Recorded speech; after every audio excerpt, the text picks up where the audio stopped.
Today, we're breaking down how you can make serious money with AI without writing a single line of code. So let's get into it. The huge opportunity here isn't building AI, but just being a power user. Here's the core idea. You absolutely do not need to be a programmer to cash in on this AI wave. You're not selling the software, you're selling the solution to a really expensive business problem. So how do you actually do it?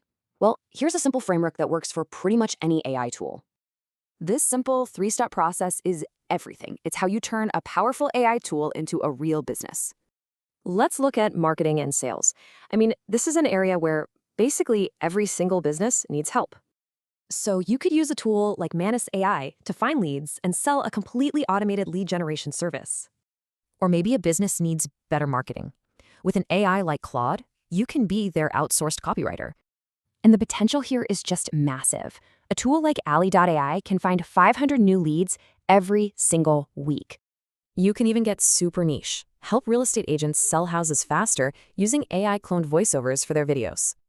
All right, now let's flip to the other side of this, saving businesses time and making them way more efficient. For example, you can use a tool like Triniel to build out a company's entire internal playbook for them.